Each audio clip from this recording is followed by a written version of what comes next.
Con un poco de retraso, pero vamos con la semana 150 de guerra entre Rusia y Ucrania. Una semana en la que hemos tenido muchas noticias y datos para todos los gustos, y ya solo queda una semana para que Trump llegue al poder y el conflicto pueda dar un nuevo vuelco. Comenzamos con el tradicional repaso de frentes. Las mayores novedades nos llegan desde Kursk, donde se están librando los mayores combates del conflicto en este momento.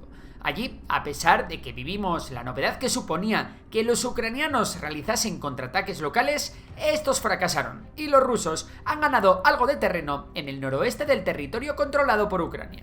Allí los rusos han destinado una gran cantidad de hombres y armamento, y allí los drones guiados por fibra óptica y por tanto resistentes a los dispositivos antidrones electrónicos ucranianos están haciendo estragos entre la flor y nata de los carros de combate y blindados ucranianos. Y es que, como ya hemos comentado en algún informe pasado, los ucranianos también han desplegado muy buen material en Kursk, como tanques M1A1 Abrams, Leopard 2 o blindados Stryker. Por cierto, como sabéis, es en Kursk donde están desplegados los soldados norcoreanos. Pues bien, esta semana han pasado dos cosas importantes. La primera es que por primera vez los ucranianos han tomado como prisioneros a soldados norcoreanos después de ser heridos en combate. Al mismo tiempo, el Servicio Nacional de Inteligencia de Corea del Sur estima que estas tropas han sufrido alrededor de 3.000 bajas, con aproximadamente 300 muertos y 2.700 heridos.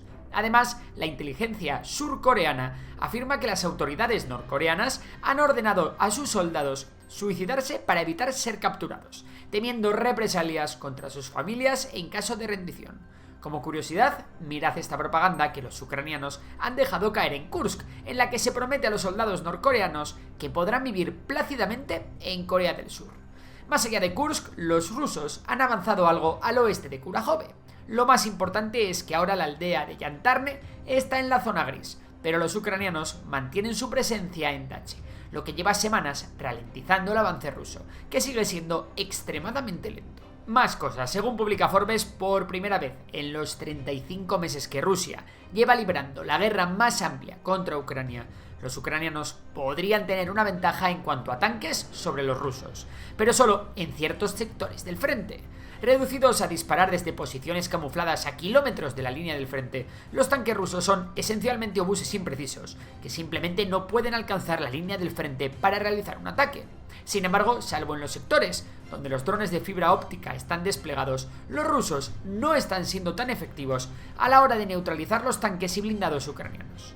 Por cierto, ojo al dato que ha dado Lloyd Austin, secretario de Defensa de Estados Unidos. Austin declaró: Ucrania ha destruido 2/3 de los recursos militares rusos. Desde 2022, Rusia ha perdido más de 700.000 soldados entre muertos y heridos en Ucrania. Por cierto, en su libro War, el periodista Bob Woodward revela que a finales de septiembre de 2022, los servicios de inteligencia de Estados Unidos evaluaron que había un 50% de probabilidades de que el presidente ruso Vladimir Putin utilizara armas nucleares tácticas si las fuerzas ucranianas lograban rodear a aproximadamente 30.000 soldados rusos en Kherson. Esta evaluación representó un gran aumento respecto a las estimaciones anteriores que situaban la probabilidad de un ataque nuclear entre un 5 y un 10%. Ante esta alarmante posibilidad, el presidente de Estados Unidos, Joe Biden, ordenó a su asesor de seguridad nacional, Jake Sullivan, comunicarse directamente con altos funcionarios rusos para advertir que cualquier uso de armas nucleares tendría consecuencias catastróficas. Además, Biden contactó personalmente a Putin para reforzar esta advertencia. Asimismo, el secretario de Defensa, Lloyd Austin, se puso en contacto con su homólogo ruso, Sergei Shoigu, enfatizando que el uso de armas nucleares sería un evento que cambiaría el mundo. Esta presión diplomática llevó a que se garantizara la retirada de las tropas rusas de Kherson en noviembre de 2022. Permitieron que conservaran los rusos unos 30.000 soldados y su correspondiente equipo militar.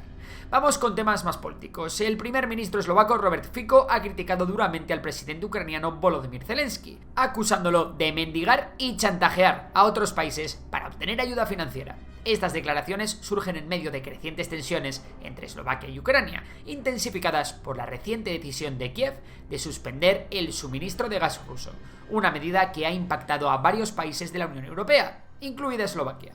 Desde que asumió el cargo en 2023, Fico se ha mostrado como un firme opositor a la asistencia militar occidental a Ucrania.